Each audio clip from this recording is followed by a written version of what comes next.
Oke, karena sudah jam 3:10, jadi kita mulai aja untuk GSI Academy 101 kali ini.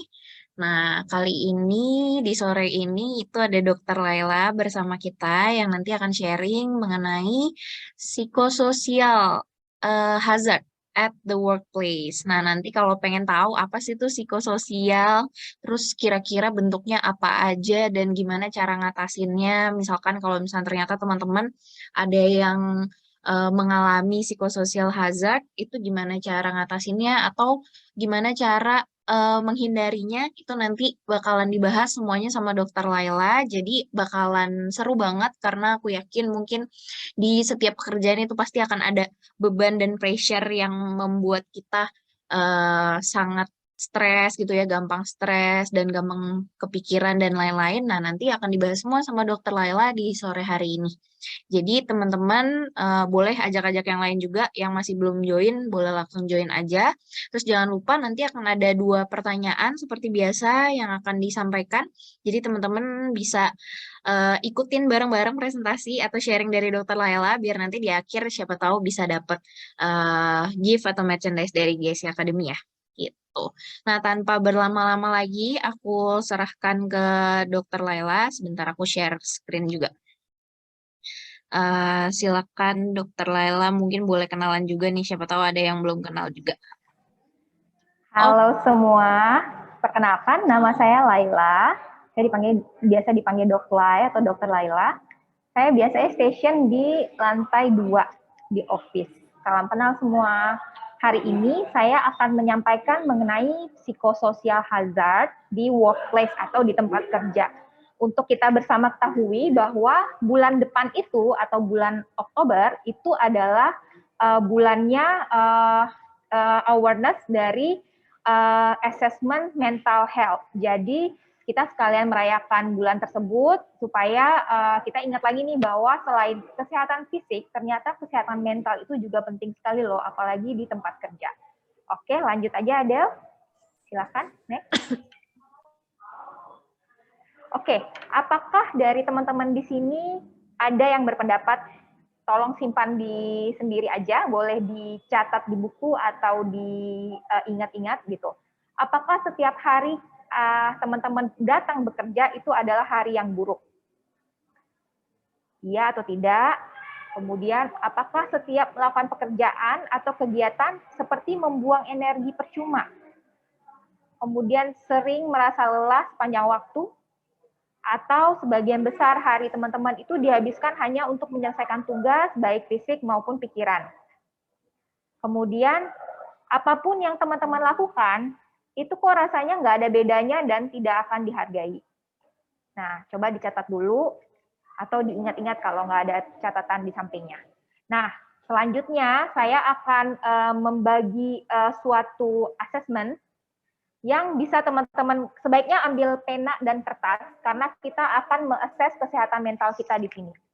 Nah, saya ada sekitar 20 pertanyaan yang teman-teman jawab, kemudian dicatat yang menjawab iya ada berapa, tidak ada berapa. Oke, Adel, lanjut, Del. oke. Jadi sambil sambil siap-siap ya, teman-teman boleh sambil buka kertas. Ini akan ada pertanyaan-pertanyaan nih dari Dokter Laila. Bentar, Dok. Oke, Oke, kelihatan ya? pertanyaan pertama. Pertanyaan pertama, apakah Anda sering merasa sakit kepala? Ya atau tidak? Pertanyaan kedua, apakah Anda ini dalam 30 hari terakhir ya, saya ulangi lagi, dalam 30 hari terakhir, apakah teman-teman pernah merasakan hal-hal yang ada di pertanyaan ini? Jawab ya, kemudian dicatat kalau jawab ya. Apakah Anda kehilangan nafsu makan dalam 30 hari terakhir? Apakah tidur Anda tidak nyenyak? Apakah Anda mudah merasa takut? Yang kelima, apakah Anda merasa cemas, tegang, atau khawatir? Yang keenam, apakah tangan Anda gemetar? Dijawab ya. Apakah Anda mengalami gangguan pencernaan? Apakah Anda merasa sulit berpikir jernih? Apakah Anda merasa tidak bahagia? Apakah Anda sering menangis? Apakah Anda merasa sulit untuk menikmati aktivitas sehari-hari? Apakah Anda merasa kesulitan mengambil keputusan? Apakah aktivitas atau tugas sehari-hari Anda terbengkalai? Apakah Anda merasa tidak mampu berperan dalam kehidupan ini? Apakah Anda kehilangan minat terhadap banyak hal? Apakah Anda merasa tidak bahagia atau tidak berharga? Apakah Anda mempunyai pikiran untuk mengakhiri hidup Anda? Apakah Anda merasa lelah sepanjang waktu? Apakah Anda sering merasa tidak enak di perut? Apakah Anda mudah lelah? Oke. Apakah sudah ada yang selesai menjawab? Tolong chat saya secara private. Bisa nggak ya private ya? Bisa ya. Ini Bisa, Dok. tunya jadikan Laila aja. Ya, itunya Kasih tahu teman-teman berapa jawaban iya-nya. Oke, kalau berkenan share ke saya. Yang jawaban iya-nya ada berapa? Oke. Ada lagi kah? Udah ada beberapa nih. Yang lain tolong share. Oke, ada lagi kah? Ya, ada lagi. Oke. Oke, ada lagi kah? Oke. Oke. Ya, oke. Terima kasih teman-teman. Banyak sekali nih yang men-sharing jawaban iya-nya ya. Jawaban iya-nya ada berapa? Wah, oke. Nanti saya akan kasih interpretasinya di akhir presentasi ini. Teman-teman, terima kasih banyak yang sudah share. Ya, saya senang sekali dipercayakan untuk share. Teman-teman menjawab iya, ada berapa jumlahnya. Kita lanjutkan ke presentasi kita ya. Oke, ada yang bilang cuma 1. Oke, ada yang bilang cuma 2. Ada yang 16, ada 15. Oke, lanjut. Oke, baik. Kita akan lanjutkan. Silakan ada lanjut, Del. Nah, sekarang kita maju ke occupation dan health hazard. Lanjut, Del. Next. Next. Ya, next. Oke, teman-teman, dari 3 gambar di atas, teman-teman yang lihat ada yang di tengah itu ada penyanyi, di sebelahnya ada orang kayak kerja di NASA kali ya, atau di mana ini lagi duduk pakai baju merah. Boleh sebutkan nggak ke saya, kira-kira resiko kerja dari orang-orang ini apa aja sih yang di tengah penyanyi? Kira-kira resiko kerja yang bisa dia alami apa nih penyanyinya? Ini kayaknya Emmy ya. Adakah yang bisa jawab? Hilang suara, iya. Atau jatuh kesentrum listrik, iya. Yang lagi duduk, yang pakai baju merah, stres. Oke, ada juga albumnya nggak laku, bener juga ya. Oke, mental. Ada lagi yang bilang kecapean duduk. Oke, semuanya benar ya. Jadi, maksud slide ini adalah menggambarkan bahwa semua pekerjaan itu ada hazardnya, yang disebut dengan occupational hazard. Jadi baik dokter yang sering duduk pun itu dia, oh banyak hater. Banyak hater itu juga occupational hazard ya. Oke. Oke. Jadi dokter sering duduk itu juga beresiko ya terhadap postur tubuh, tulang belakangnya. Nah, jadi semua pekerjaan itu ada resikonya, ada hazardnya. Lanjut, Del. Nah, bahaya potensial di tempat kerja itu dibagi menjadi 5 golongan. Yang pertama adalah fisik, kimia. Kimia kita mungkin di sini kita berhubungan dengan kimia dan biologi ya. Kemudian yang nggak lupa adalah ergonomi, yang sering kerja di office atau di lab, atau yang bekerja di testing center juga bisa ya, atau psikososial. Nah, bahaya potensial yang ada itu berpotensi untuk menimbulkan gangguan kesehatan bagi pekerja. terutama apabila tingkat pajanan yang ada melebihi nilai ambang batas yang diizinkan. Nah, jadi semua bahaya ini sebenarnya ada, tapi dia akan menimbulkan gangguan kesehatan kalau dia melebihi ambang batas. Karena kita nggak mungkin kan menghilangkan semua hazard itu nggak mungkin gitu. Oke, next ada.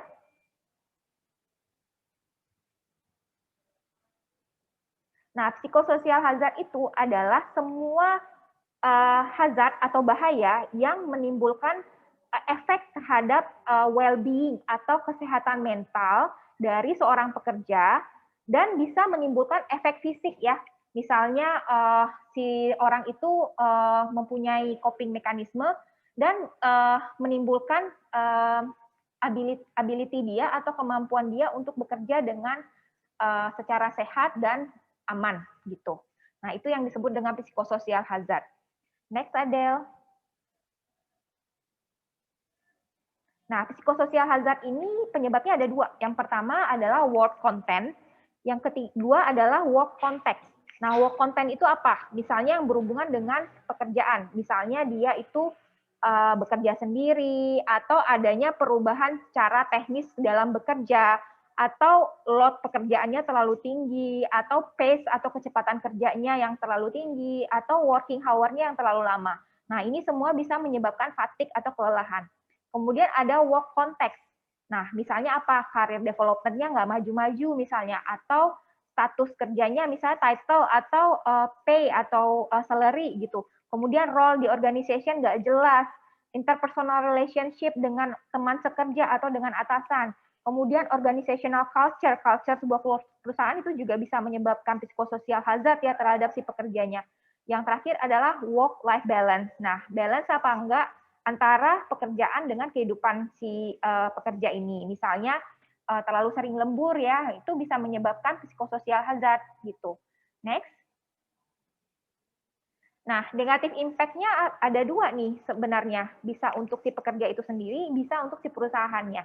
Yang pertama bisa menyebabkan stres yang berkaitan dengan kerja, kemudian kesehatan mentalnya jadi buruk, kemudian burnout, sulit untuk konsentrasi, bisa menyebabkan error, kemudian terbawa ke rumah bisa menyebabkan masalah ya di keluarganya, penggunaan obat-obatan terlarang atau alkohol, kemudian bisa menyebabkan gangguan fisik, misalnya penyakit jantung atau muskuloskeletal, atau misalnya gangguan tulang belakangnya sering pegel, misalnya itu bisa jadi tanda-tanda salah satunya adalah hazard dari psikososial yang ada di tempat kerja. Nah, next, Fadel. Nah, negatif impact untuk perusahaannya itu sendiri itu nggak jauh, bukan berarti lebih sedikit ya. Jadi psikososial hazard ini bisa menyebabkan impact yang nyata terhadap perusahaan. Pertama, performance bisnis menjadi turun, kemudian pekerjanya jadi sering absen atau sakit ya, kemudian produktivitas berkurang, menyebabkan adanya kecelakaan kerja, kemudian early retirement, lebih pensiun lebih cepat. Kemudian tentu akhirnya adalah image dari perusahaan itu akan turun. Kalau misalnya nih turnover-nya tinggi. Nah, itu turnover yang tinggi kan bisa menyebabkan image perusahaan jadi turun ya, gitu. Next. Nah, ini sebenarnya ya, stres itu diperlukan nggak sih untuk kita gitu? Teman-teman ada yang bisa jawab nggak? Stres itu sebenarnya diperlukan nggak? Adakah yang bisa jawab? Oke, ada yang jawab nih, katanya stres itu nggak perlu. Oke, sebenarnya saya jawab ya. Oke, ada yang bilang perlu. Oke, ya sebenarnya stres itu perlu ya. Karena kenapa? Kalau stres terlalu rendah, itu menyebabkan performa kita jadi low. Kita jadi ngantuk, jadi nggak waspada. Nah, kalau stres kita tinggi, nah itu juga nggak baik karena bisa menyebabkan ansietas, cemas, atau disorganisasi. Jadi stres yang baik itu adalah stres yang medium, jadi yang sedang, tidak terlalu tinggi dan tidak terlalu rendah. Nah, itulah kenapa disebutkan bahwa kita ini sebenarnya perlu tantangan dalam bekerja gitu, tapi tantangan seperti apa? Yang tidak terlalu tinggi juga gitu. Next, Fadel. Nah, sekarang kita masuk dengan stres kerja. Oke, apa sih stres kerja itu sebenarnya? Nah, stres di tempat kerja itu merupakan interaksi antara pekerja dan kondisi di tempat kerja, di mana tidak terjadi ketidakseimbangan antara tuntutan pekerjaan dengan kemampuan berespon pekerja. sehingga terjadi kegagalan dalam memenuhi tuntutan tersebut. Hal ini dapat terjadi apabila tuntutan lingkungan melebihi sumber-sumber pertahanan yang ada pada seseorang. Itu yang disebut dengan stres di tempat kerja. Next, Adel. Nah, faktor risiko tadi udah saya sebutkan, ada work content, ada work context. Nah, tapi ada tambahannya nih, yaitu lingkungan fisik, misalnya iklim kerja terlalu panas, pencahayaan, kebisingan, desain tempat kerja, itu bisa menyebabkan stres ya. Jadi stres itu nggak hanya yang tadi dua, tapi juga ada ternyata lingkungan fisik itu menyebabkan stres terhadap pekerja. Next, Adel. Nah, ini beberapa penyebab dari workplace stress ya. Tuntutan pekerjaan yang tinggi, atau tidak ada kontrol terhadap pekerjaan, atau stres yang ada di rumah terbawa ke tempat kerja, atau social support-nya yang nggak ada. Nah, ini menyebabkan tekanan yang berlebihan ya, sehingga menyebabkan meningkatnya resiko terhadap kesehatan mental dan fisik. Nah, bisa menyebabkan ansietas atau depresi, atau dia menjadi hostil ya, jadi kasar orangnya, atau bisa menyebabkan alkohol atau rokok atau obat-obatan abuse. Nah, bisa juga menyebabkan gangguan dari kardiovaskular dan penyakit infeksi juga lebih sering menyerang orang-orang yang stres ini. Akhirnya itu bisa menyebabkan injury atau kecelakaan. Nah, next ada.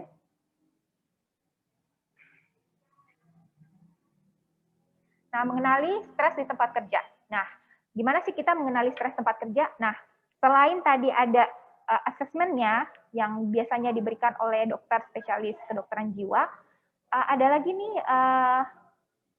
tanda-tanda yang bisa kita kenali secara kasat mata. Misalnya gejala psikologis yaitu mudah marah, emosi meledak-ledak, mudah panik atau cemas, atau gangguan muskuloskeletal gampang capek misalnya, atau sakit punggung aja nih gitu. Sistem pernapasan sering sesak nafas, sistem kardiovaskular sering berdebar-debar, atau gangguan hormon tidak haid, atau misalnya susah ejakulasi. Nah, terus ada gangguan perilaku, perubahan pola interaksi dan komunikasi, misalnya jadi kayak tadi tuh jadi hostil atau jadi pendiam.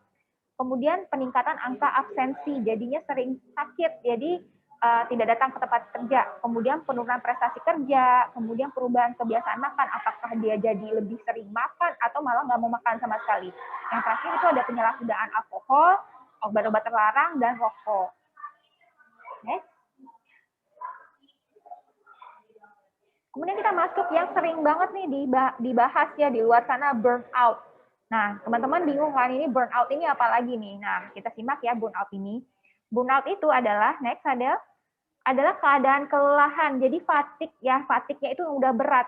Nah, prosesnya bertahap di mana orang itu dalam responnya terhadap stres dan ketegangan fisik, mental, dan emosional yang berkepanjangan, dia melepaskan diri dari pekerjaan dan hubungan bermakna lainnya. Jadi hubungan dengan keluarga dia juga lepaskan gitu. Itu sudah burnout. Jadi burnout itu adalah kelelahan yang berat. Jadi dia di atas stres ya. Next, Adel.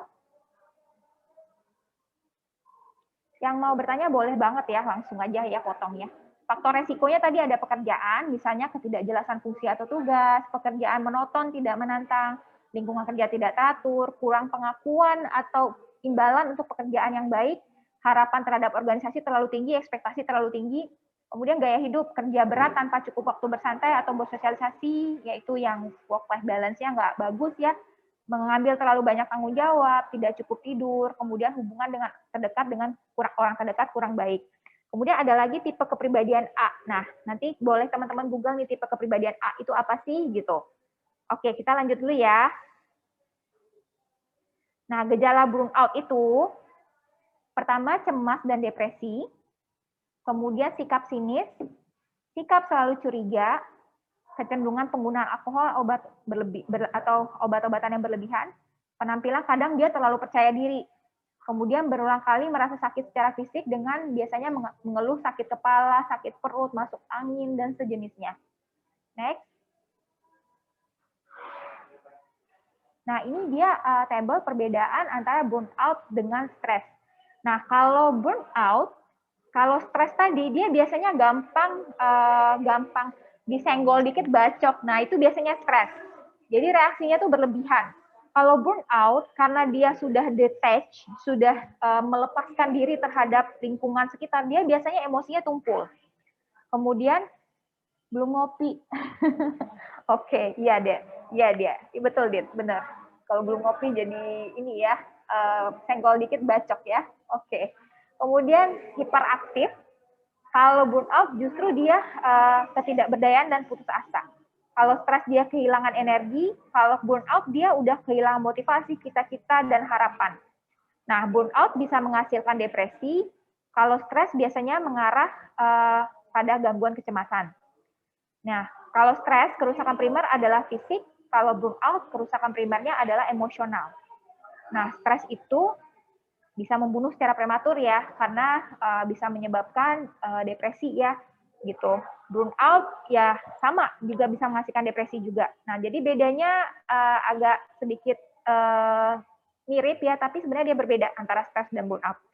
Ada pertanyaan dari kalian, lebih berbahaya mana stres atau burnout?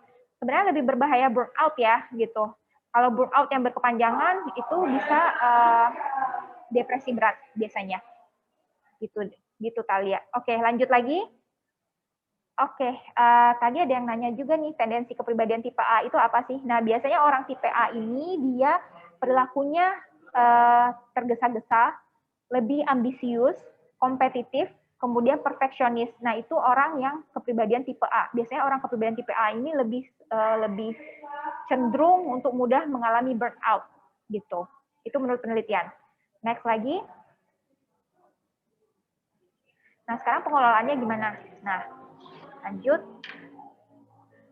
Pertama adalah kita lakukan asesmen dan asesmen dari resiko. Yang tadi kita lakukan itu adalah asesmen sederhana, namanya SRQ-29, karena dia isinya adalah itu artinya adalah self-reporting questionnaire.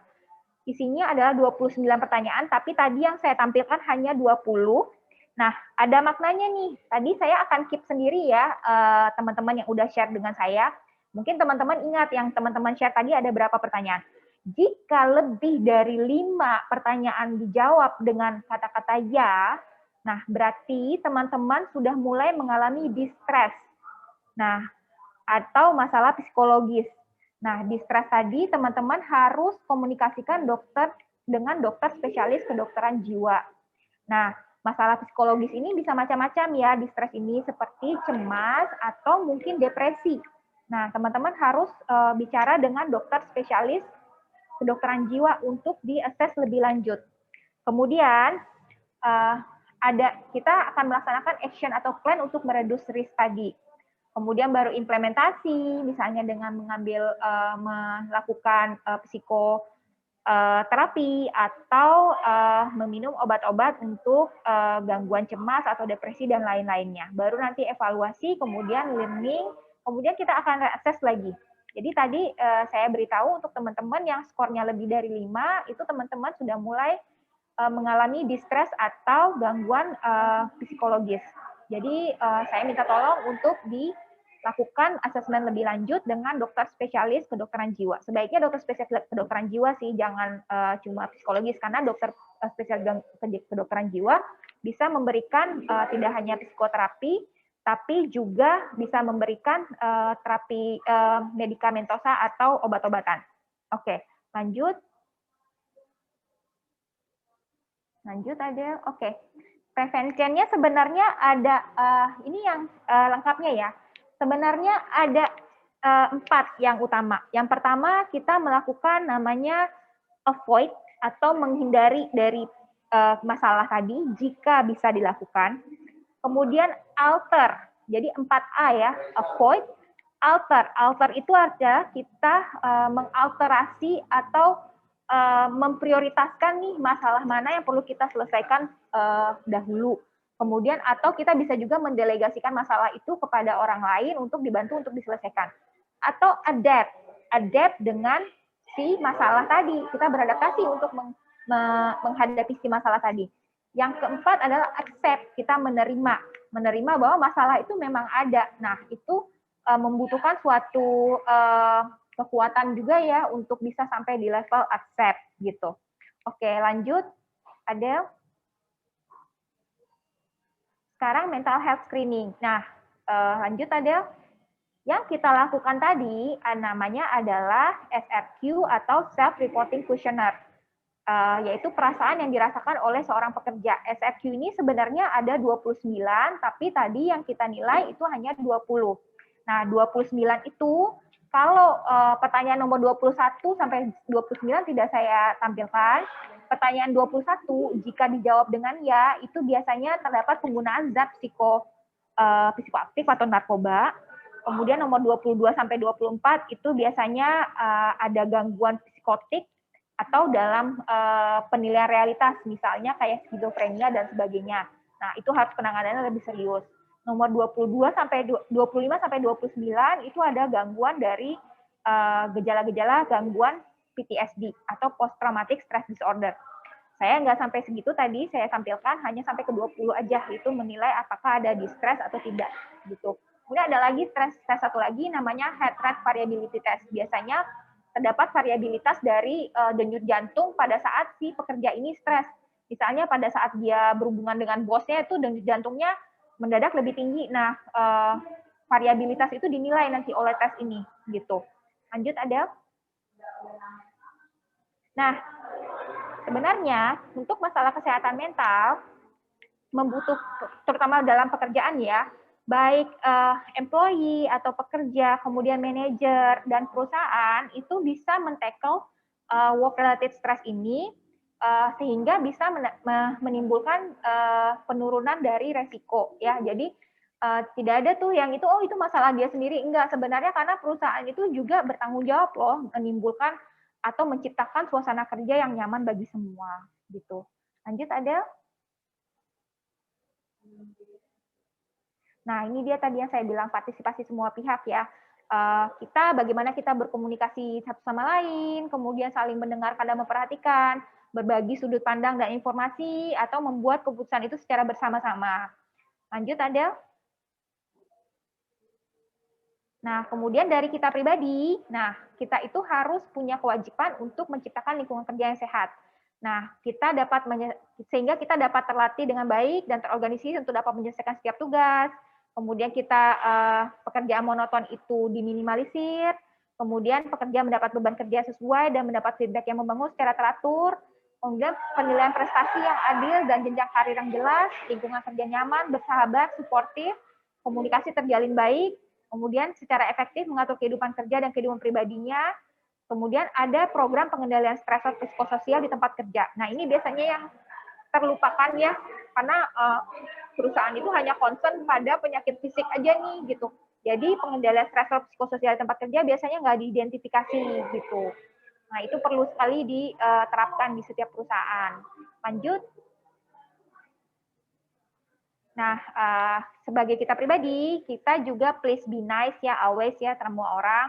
Take time to love, design happy environment, prioritize something untuk kita sendiri. Kemudian hindari procrastination, share load kerja kita, kemudian simplify pekerjaan kita, learn to say no kalau pekerjaan kita sudah terlalu banyak dan diminta untuk menambah pekerjaan lagi. Nah, mungkin itu aja yang bisa saya share. Kalau teman-teman ada pertanyaan, boleh di-share di kolom chat. Nanti akan coba saya jawab sebisa saya.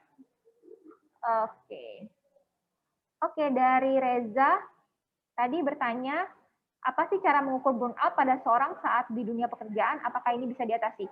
Ya, bisa diatasi Reza. Jadi cara mengukur burnout tadi ada berbagai cara ya. Bisa tadi SRQ, kemudian bisa heart rate variability, macam-macam ya. Cara mengukur stres atau burnout di tempat kerja. Kemudian ada lagi yang namanya, sebentar saya lupa, MMTI itu juga ya. Apakah bisa diatasi? Bisa Reza, ada terapinya dengan psikoterapi, kemudian dengan obat-obatan gitu. Nah, mungkin saya akan skip untuk materi yang selanjutnya ini. Kita mungkin masuk ke tanya jawab aja. Kalau ada teman-teman yang bertanya, atau kalau tidak ada, saya kembalikan ke Adel. Oke, terima kasih Dokter Laila. Berarti yang itu di skip dulu ya dok, mungkin nanti di sesi-sesi selanjutnya. Makasih banyak loh dok, ini sharingnya berguna banget. Nah, buat teman-teman yang tadi udah ikutin sharing dari Dokter Laila, boleh banget kalau ada pertanyaan. Ini ada yang mau langsung open mic ya? Boleh dari kontak center nih, open mic langsung aja, biar raise hand soalnya. Boleh langsung open mic aja. Halo, selamat siang, Dok. Selamat siang, Eko. Saya Agni, Dok, maaf. Oh, oke, suaranya mirip. Oke, Agni. Dok, mau tanya, Dok. Ini Ya. kan tadi kalau kita lihat dari topik kan kesehatan mental ya. Kesehatan mental di lingkungan kerja dan keluarga. Ya. Kalau semisalnya kita tarik beberapa peristiwa-peristiwa hari ini, Dok. Ya. Bisa di luar ini sih sebenarnya sih konteks dari di luar pekerjaan sih, Dok. Oke. Tapi merunut kepada mungkin bisa dibilang kebutuhan. Contoh, Dok, kalau misalnya kan kita kan tahu nih BBM atau minyak kan naik begitu. Ya. Apakah itu mempengaruhi juga, Dok, kesehatan mental? Sementara mohon maaf, Dok, kalau kita lihat lagi kan dari BBM naik kan otomatis bahan pangan juga naik. Terus transportasi naik, terus dan lain-lain juga naik, listrik, gas dan lainnya juga naik. Dan kalau bisa yang bisa dibilang juga kan mungkin kan kalau ada beberapa mungkin perusahaan ya, ini bukan saya sih bukan menyindir atau apa sih, Dok. Ada beberapa kan mungkin kan yang mungkin belum menaikkan seperti itu gaji, itu mempengaruhi juga nggak sih, Dok, ke kesehatan mental? Mempengaruhi banget. Jadi sebenarnya psikososial hazard at workplace ini adalah sebenarnya psikososial hazard itu bisa dari mana aja ya gitu.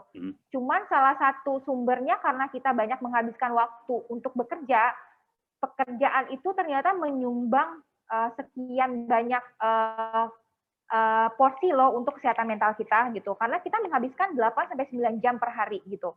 Nah, apakah perubahan-perubahan terakhir di luar sana secara ekonomi kemudian mempengaruhi psikososial kita juga gitu? Iya, mempengaruhi banget. Kayak aku bilang tadi misalnya harga-harga naik, tapi pay atau paycheck nggak naik gitu. Itu kan menyebabkan kekecewaan misalnya ya, atau ekspektasi kita nggak tercapai. Itu kan juga menyebabkan gangguan nih terhadap kesehatan mental kita gitu. Itu bisa mempengaruhi juga gitu. Nah, cuman nih sejauh mana si orang tersebut bisa melakukan coping mechanism terhadap hazard-hazard tadi. Ada yang mungkin copingnya dia misalnya atau cara penyelesaian masalahnya dia cari freelance di luar misalnya buat tambah biaya gitu.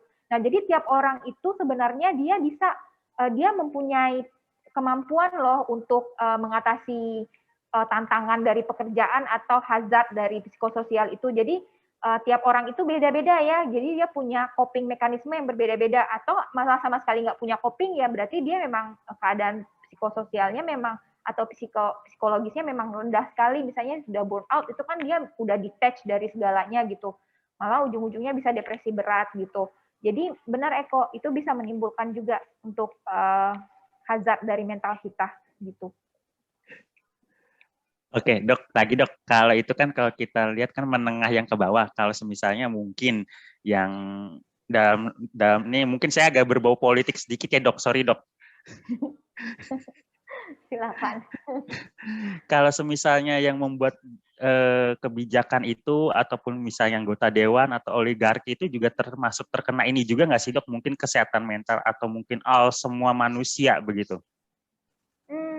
Menurut saya semua manusia itu nggak bebas dari hazard ya, dan hazard itu ada macam-macam gitu.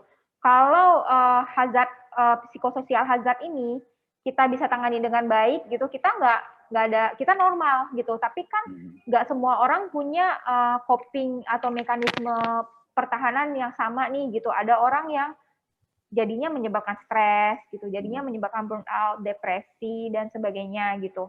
Ada lagi yang bisa bahkan mencetuskan penyakit psikotik dia, misalnya jadi skizofrenia atau dan lain-lain gitu.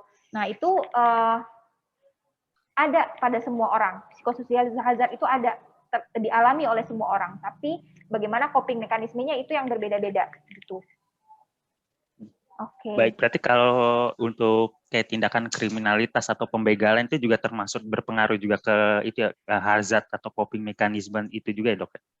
Bisa jadi, atau bisa jadi dia memang kepribadiannya kriminal ya, atau ya kan motivasinya ada macam-macam ya, ada motivasinya yang ternyata memang ekonomi, atau motivasinya memang dianya memang jiwa kriminal aja nih, atau motivasinya karena si dia mengalami ekonominya terganggu dan bisa menyebabkan stres gitu. Bisa jadi macam-macam sih penyebabnya gitu. Bisa jadi salah satunya adalah psikososial hazard gitu. Gitu Eko. Oke. Gitu aja dok. Terima kasih dok. Ya, sama-sama. Oke, terima kasih. Nah, ini dok, ada pertanyaan nih di kolom chat dok dari Yoga. Dok, terima kasih atas presentasinya.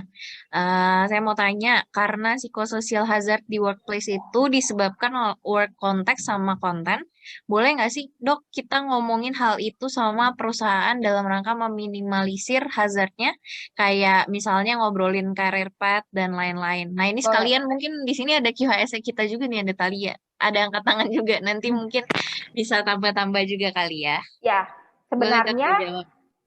salah satu tugas dokter perusahaan itu adalah memberikan konsultasi ya, bukan hanya kesehatan fisik tapi juga kesehatan mental.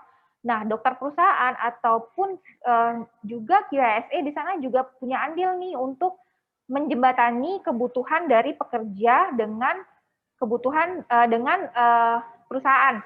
Karena yang bisa dikurangi itu kan nggak cuma hazard dari biologis, kimia, dan yang lain-lain yang bisa kita lihat ya, tapi psikososial itu juga bisa kita bicarakan loh gitu, bagaimana mengurangi hazard itu sehingga tidak mempengaruhi produktivitas dari pekerja, karena produktivitas yang disebabkan oleh hazard psikososial ini itu lumayan memakan cost ekonomi yang sangat besar loh. Kalau pekerjanya sering stres nih dan dia sering nggak hadir, itu kan berefek ya terhadap kinerja perusahaan gitu. Jadi memang salah satu fungsi dokter perusahaan adalah menjembatani antara perusahaan dengan si pekerjanya. Nah, kalau misalnya terdeteksi nih ada banyak nih ternyata yang burnout atau stres gitu. Nah, mungkin bisa dibicarakan nih ke perusahaan apa nih penyebabnya, digali. Apa mungkin atasannya, apakah mungkin karena career path-nya nggak jelas, atau pay rise-nya yang nggak ada gitu misalnya, macam-macam kan gitu. Jadi harus digali lagi gitu. Nah, itulah peran seorang dokter perusahaan dan QHSE di sana gitu. Oke, jadi intinya boleh ya dok harusnya cara meminimalisir ataupun cara mengatasi untuk psikosocial hazard ini ya emang dengan dibicarakan gitu ya, dikomunikasikan ke dokter perusahaan atau ke QHSE gitu ya. Berarti oke, boleh tuh Yoga mungkin kalau misalnya mau ngobrol-ngobrol gitu, kalau misalnya ada masalah dibicarakan dulu, dikomunikasikan gitu. Oke dok, ini mungkin boleh nih dari Talia nih dari QHS kita. Boleh langsung open mic kalau misalnya mau open mic. Halo, selamat siang. Sorry ada yang udah sore. Ya sebetulnya aku mau tanya juga sih, melanjutkan yang dari Kak Yoga, yang dari Yoga tanyain tadi. Kita kan apa namanya? Ya itu ya tadi ya psikososial ini kan salah satu risiko yang menurutku juga sangat penting gitu di perusahaan gitu ya dok. Kita juga sering sharing-sharing ya dok kemarin tuh terkait stres ini juga memang mungkin info juga ke depannya kita akan ada assessment juga nih guys untuk supaya kita mapping juga level stres perusahaan kita itu seperti apa. Nah tapi menarik juga gitu karena stres kerja itu kan nggak hanya dari hal-hal ini ya, hal-hal yang di luar pekerjaan ataupun dalam pekerjaan, tapi ya mungkin hal-hal kecil yang kayak career path itu mungkin kita nggak secara kasat mata melihat kalau itu tuh yang bisa mempengaruhi stres kerja kita juga, tapi itu juga bisa gitu. Nah, sebenarnya kalau dari Dokter Laila, apa sih dok cara yang paling efektif gitu ya untuk menyampaikan aspirasi dari karyawan kita ke manajemen gitu, bahwa ini yang terjadi dan harus kita tackle karena ini nggak hanya mempengaruhi kinerja juga, tapi juga sampai stres juga gitu. Nah, itu medianya tuh baiknya seperti apa sih dok gitu? Karena mungkin kalau dari asesmen kesehatan jiwa gitu ya, yang terkait work stress itu mungkin nggak banyak nih yang mengcover kayak penyebabnya tuh bisa ditangani dengan ini loh, dengan kita ada career path yang clear, atau mungkin ada job desk yang sudah disampaikan secara langsung dengan karyawan yang didiskusikan, kayak gitu-gitu kan yang mungkin kalau saya pribadi melihat memang hal-hal yang belum terlihat di GSI juga gitu, yang mana itu mempengaruhi juga. Nah, gimana sih toolsnya, aspirasi ataupun masukan-masukan dari karyawan-karyawan kita ini bisa tersampaikan dengan ke manajemen dengan baik dan diterima dengan baik gitu. Maksudnya adalah, oh ya ini harus kita tangani gitu. Nah itu gimana ya dok enaknya gitu? Sebenarnya yang pertama balik lagi tadi tuh yang thank you banget Alia pertanyaannya. Tadi itu kan ada tuh bagan untuk penanganan workplace psychosocial hazard. Yang pertama itu yang paling penting dilakukan adalah assessment. Jadi kita lakukan dulu assessment, bisa dibantu oleh dokter spesialis kedokteran jiwa atau dokter occupational health untuk mengakses kesehatan mental dari si pekerjanya. Sekarang tuh sebenarnya udah banyak sih program-program dari dokter-dokter occupational clinic itu atau dokter kesehatan jiwa itu mereka sudah banyak sih yang sekarang yang melayani konsultasi untuk di perusahaan. Nah, di-assess dulu, kemudian dilihat nih masalah, dipetakan gitu masalah dari tiap pekerja itu gitu. Nah, kalau di dalam satu penelitian yang saya baca ada kayak di Amerika atau di Kanada gitu ada namanya Employee Assistance Program atau AEP. Nah, Employee Assistance Program ini itu fungsinya adalah menjembatani antara perusahaan dengan pekerja mengenai hal-hal yang menyebabkan adanya stres di tempat kerja, sehingga disampaikan nih aspirasi dari pekerja ini gitu. Nah, tapi bukan berarti semua yang kita pengenin dan pengenin untuk diterapkan oleh perusahaan itu kita sampaikan ini yang menimbulkan stres ya konteksnya ya. Jadi bukan hanya sekedar gue pengen naik gaji nih yang di sebelah gajinya segitu, bukan cuma kayak gitu ya gitu. Ini yang benar-benar hal yang menimbulkan stres gitu, distres bagi pekerja atau bahkan bisa depresi atau burnout gitu. Jadi kalau di luar negeri itu ada yang namanya Employee Assisted Program, Natalia gitu. Nah, mungkin itu kita bisa bentuk juga, tapi yang pertama yang paling penting kita assess dulu nih gitu, berapa ada nggak sih yang mengalami psikososial hazard di sini, kemudian sudah seberat apa sih, dan mungkin kalau misalnya perusahaan bisa itu memberikan asuransi kesehatan yang mengcover untuk konsultasi untuk kesehatan jiwa atau ke psikiater gitu. Nah, itu jarang banget ya perusahaan ngasih seperti itu, tapi kalau perusahaannya peduli dengan kesehatan mental si pekerja harusnya itu disediakan. Jadi diberikan misalnya reimbursement atau apapun lah bentuknya yang dimana kalau misalnya konsultasi ke dokter jiwa itu ditanggung gitu. Jadi dia bisa tertangani nih untuk stres dan gangguan psikisnya gitu. Gitu Tal. Gimana Talia? Thank you dok masukannya. Ya Tal, mari Tal sama-sama kita kembangkan ya Tal ya. Mungkin kita bisa mulai dengan program untuk assessment mental health. Kemudian kita mungkin bisa undang dokter spesialis kedokteran jiwa untuk berikan terapi atau apa gitu. Iya dok, mudah-mudahan yang kemarin kita udah sempat diskus itu bisa kita realisasiin segera ya dok. Iya. Untuk teman-teman GSI semua. Iya, kalau misalnya bisa nih keren banget nih GSI ini karena nggak banyak loh perusahaan yang peduli dengan kesehatan mental, bahkan tuh kadang diabaikan gitu loh.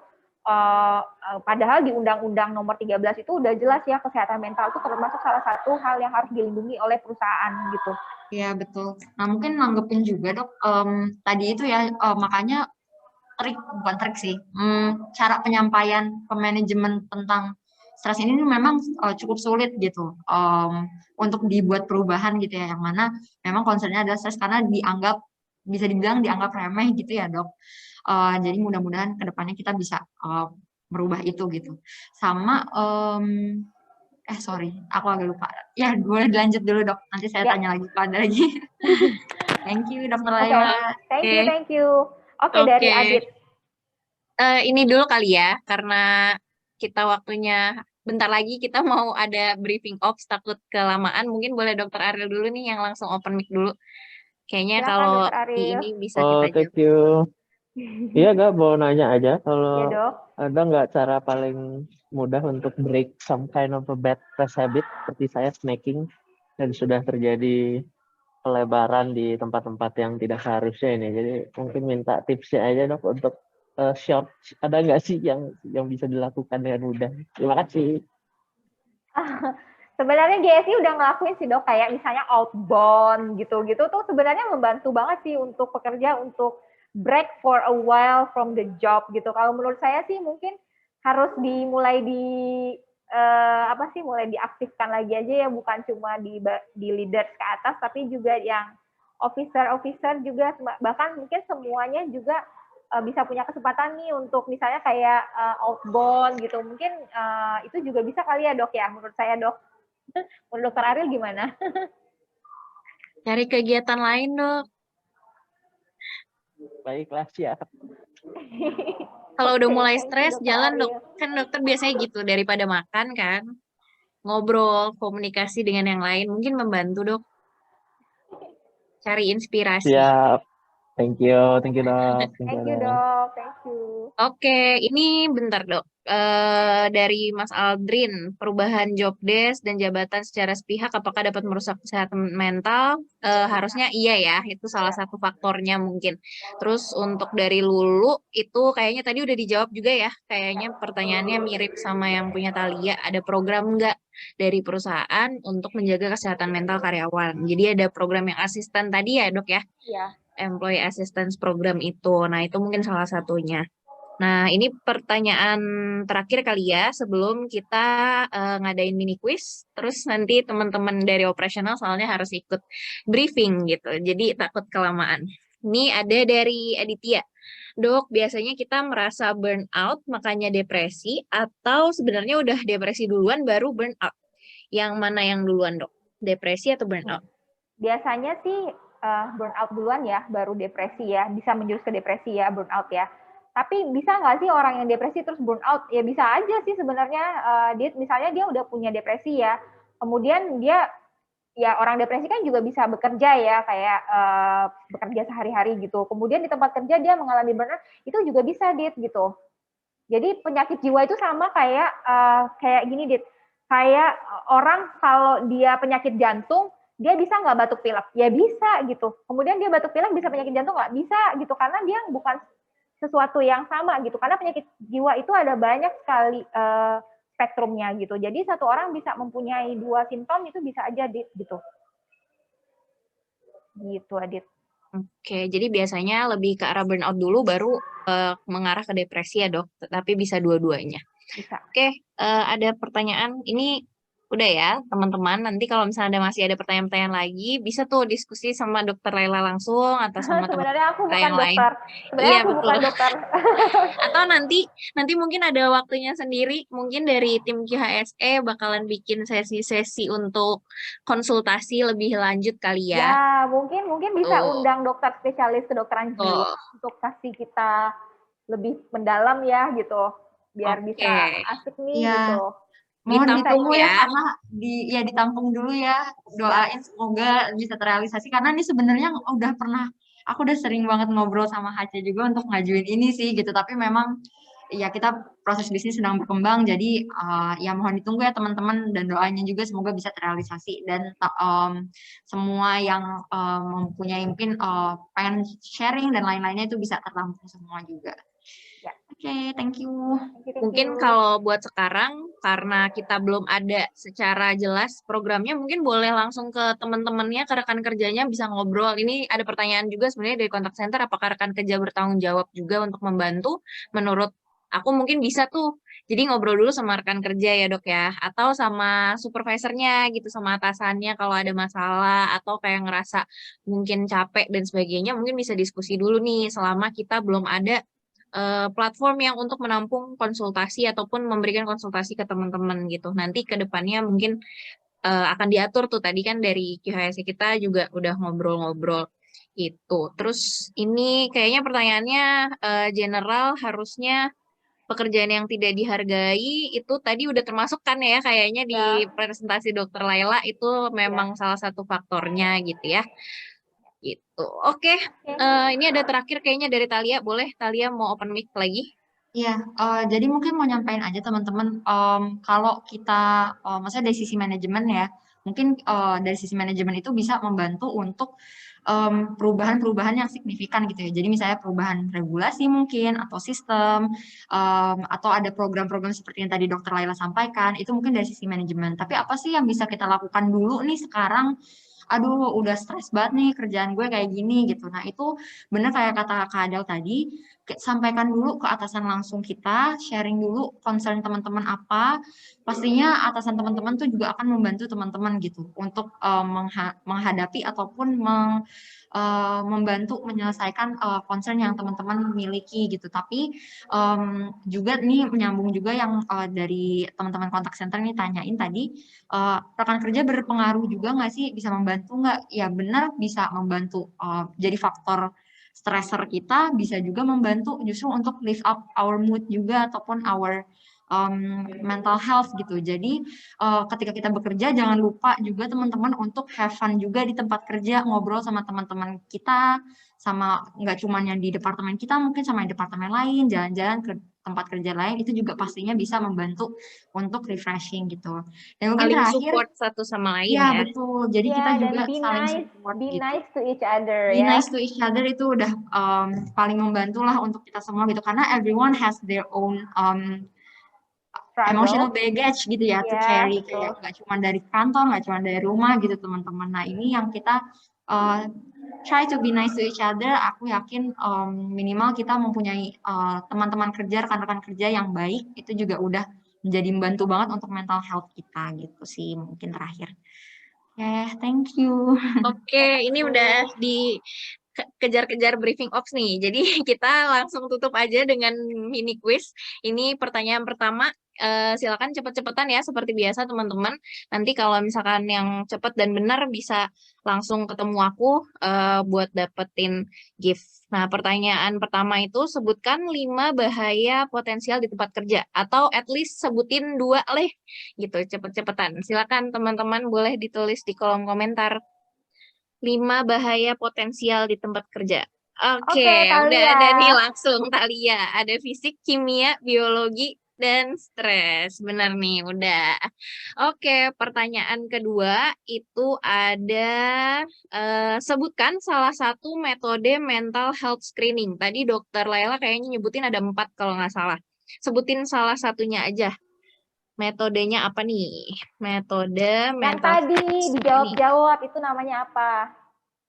Kurang, ada satu lagi, kurang tepat. Bener nggak nih dok? MMPI bener nggak dok? Mana belum ya? Belum ada yang nyebutin nih. Dokter Elin ke saya nih, ada MMPI, bener nggak dok? Iya betul, Dokter Elin. Oke, berarti Dokter Elin ya, ini karena yang paling pertama ke aku nih, MMPI jawabannya. Oke, terima kasih teman-teman semua. Tadi jadi Thalia sama Dokter Elin boleh ke aku ya, nanti kita ketemu buat pilih-pilih gift kecil dari GSI Academy. Oke, terima kasih banyak nih teman-teman atas partisipasinya, aktif sekali dan seru sekali pembahasan sore ini. Sampai udah jam 4 lewat, harus briefing off sebentar lagi. Terima kasih banyak masukan-masukannya juga. Dan pastinya terima kasih banyak nih buat Dokter Laila yang udah bawain sharing hari ini. Sangat keren banget sharingnya dan berguna banget buat kita semua. Semoga bermanfaat ya buat teman-teman semua dan kedepannya GSI bisa semakin lebih memperhatikan lagi nih psikososial hazard dari teman-teman semua. Karena tadi udah banyak nih kita dengar-dengar selentingan-selentingan apa yang akan terjadi di kedepannya. Semoga kita doain aja yang terbaik, semoga bisa terlaksana semuanya ya guys. Dan jangan lupa nanti di 2 minggu lagi akan ada GSI Academy 101 lagi. Teman-teman jangan lupa untuk join juga biar dapat ilmu-ilmu baru dan nggak bosen kerjaannya kayak gitu-gitu aja, jadi dapat ilmu di bidang-bidang lain juga. Oke, terima kasih banyak semuanya. See you on the next episode. Thank you, Dokter Laila. Thank you, Adele. Bye-bye. Briefing ops, guys. Thank you. Thank you.